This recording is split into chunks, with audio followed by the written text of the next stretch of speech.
on parle plus généralement de la stratégie que Marine Le Pen a mise en place dès qu'elle est devenue présidente du Front National, à savoir donc la stratégie de dédiabolisation. Pour vous, c'est quoi cette stratégie?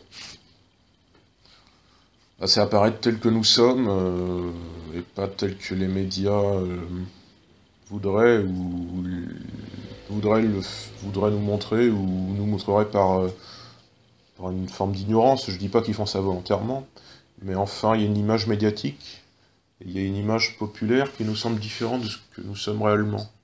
En ce sens qu'elle est plus violente que notre substance politique réelle.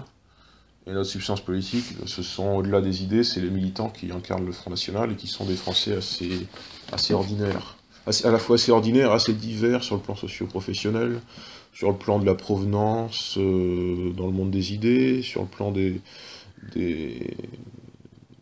Ben, on est quand même assez jeunes, par exemple, etc. On n'est pas un parti de vieillards. Et la dédiabolisation, c'est un peu ça, c'est montrer qu'on est aussi un parti, nous ne sommes pas une ligue qui serions spécialisés sur les questions migratoires ou sécuritaires, mais nous prétendons être un parti de gouvernement avec le programme le plus exhaustif possible, qui s'intéresse à toutes les thématiques, et qui, dans sa vision de la France, embrasse tout le peuple français, et non pas une somme de catégories qui exclurait tel ou tel, mais qui quelque chose, la chose la plus englobante possible. D'accord. C'était nécessaire pour vous une telle stratégie? Oui, je pense, mais après est-ce que c'est une stratégie consciente ou c'est juste... Déjà, Marine Le Pen ne parle... En fait, ce sont les médias qui parlent des diabolisations, et Marine Le Pen n'en parle jamais, et je pense que c'est pas anodin. Elle l'a affirmé quand même à plusieurs reprises qu'il Bah, fallait changer du moins l'image sous laquelle apparaissait le FN. Maintenant, est-ce qu'elle a utilisé ce mot-là? Je ne saurais pas en être certaine, mais c'est quand même quelque chose qu'elle a affiché, qu'elle voulait...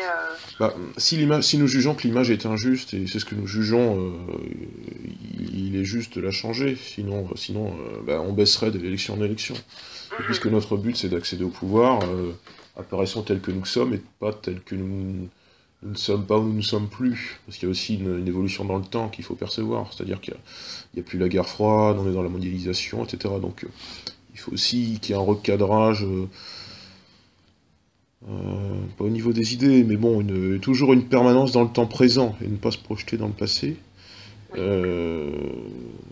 Je sais pas si on peut appeler ça de la dédiabolisation, mais c'était nécessaire d'incarner un vrai parti du peuple, et pas quelque chose d'uniquement défensif, d'uniquement centré sur l'immigration, sur l'insécurité.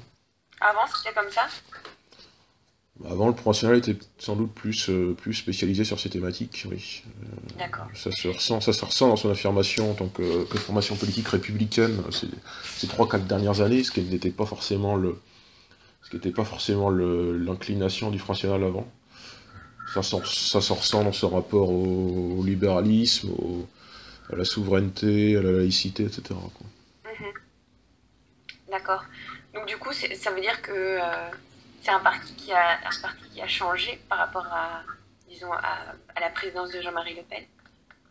Je pense qu'il a évolué avec le bon sens, avec l'époque, sans forcément épouser tous les contours de l'époque, puisque on est dans une époque que l'on juge d'une grande permissivité. Enfin, on est vraiment dans une époque libérale au sens économique et au sens moral du terme,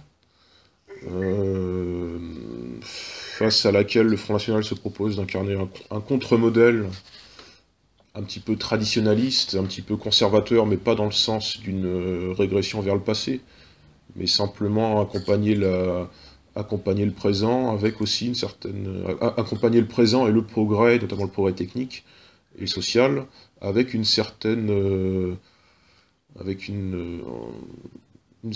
croyance dans le bien fondé d'idéaux passés, et qui s'incarnent par un certain nombre de personnalités, de figures.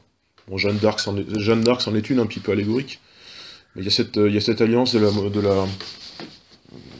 la non-contestation de la modernité, puis à la fois comment dirais-je, le Front National s'ancre aussi pas dans le passé, mais dans un héritage.